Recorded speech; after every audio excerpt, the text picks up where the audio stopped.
Bienvenidos al informe semanal de claves de la política internacional.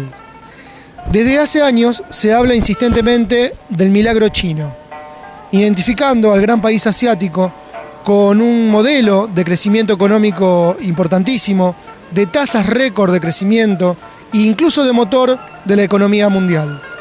Pero la contracara del llamado milagro chino no es ni más ni menos que la realidad de centenares de millones de trabajadores y trabajadoras que sufren día a día las peores condiciones laborales y de vida.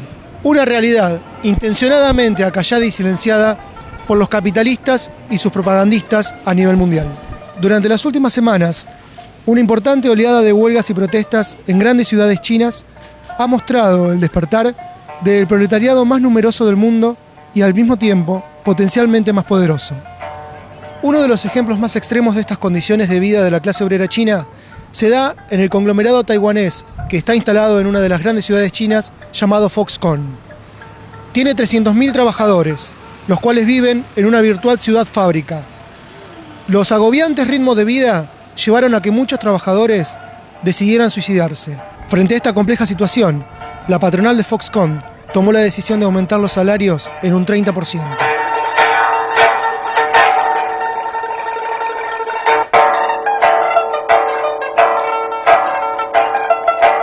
Por su parte, los trabajadores de la Honda, la multinacional japonesa, también llevaron adelante una ola de manifestaciones, pero en este caso fue una huelga importantísima, que logró un aumento salarial de entre el 24 y el 33%.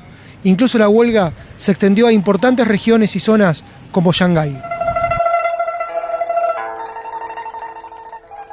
Desde extremos opuestos, estos dos ejemplos muestran una nueva situación de la clase obrera china.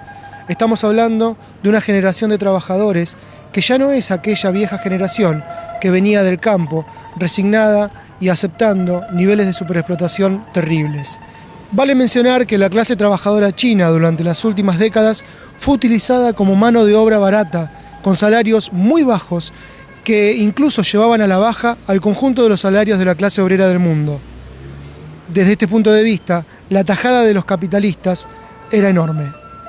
Por un lado, la ola de suicidios en Foxconn cuestiona el sistema de explotación basado en jornadas laborales extenuantes, un régimen opresivo sobre los trabajadores tanto dentro como fuera de la fábrica, controlando la vida de los trabajadores mediante dormitorios obreros gigantescos en ciudades empresas, donde viven y trabajan diariamente más de 300.000 trabajadores.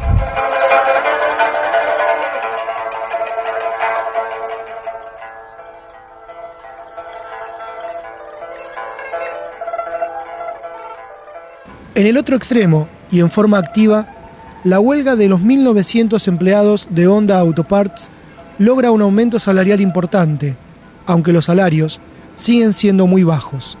Los casi 1.900 trabajadores y trabajadoras de Honda son obreros calificados, educados en escuelas técnicas, que ingresan como personal temporario, una práctica que se ha extendido en el último periodo.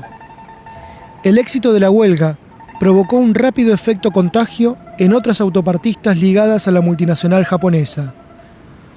Los trabajadores y trabajadoras de Honda cuestionaron también el rol de la Federación Sindical Única de China, eligiendo de forma independiente a sus representantes para negociar con la gerencia, porque veían en la burocracia sindical un representante más fiel de los intereses de la empresa que de los trabajadores. El efecto contagio llegó hasta Koch Machinery en Kunshan, una fábrica de maquinaria taiwanesa en las afueras de Shanghái, donde los trabajadores se enfrentaron con represión policial, una actitud oficial diferente a la de las primeras huelgas de la oleada. Los enfrentamientos dejaron casi un centenar de heridos y detenidos. La confrontación con las fuerzas represivas representó una escalada de las recientes acciones de protesta obrera en el país, que durante las últimas semanas había sido en gran parte pacífica y se concentraba en la provincia meridional de Guangdong.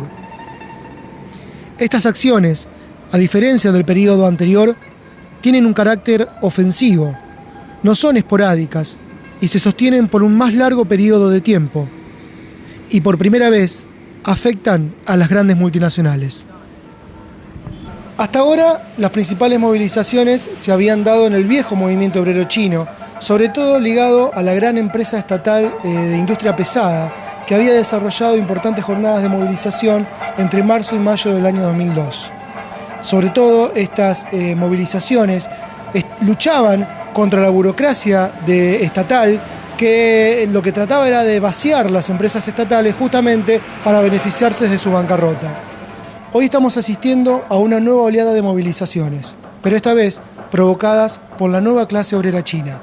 Hoy luchan contra los bajos salarios, contra las horas extras, contra las condiciones muy precarias de trabajo, contra el fraude laboral y las condiciones ilegales en las que tienen que desarrollar sus tareas. 1 de cada 4 trabajadores chinos no tuvo aumento salarial en los últimos 5 años. En este marco, las nuevas generaciones ven sus expectativas cada vez más inalcanzables. El sueño de la casa propia, producto de la burbuja inmobiliaria, hoy es eso, un sueño. Y los artículos de consumo de la vida cotidiana cada vez están más caros.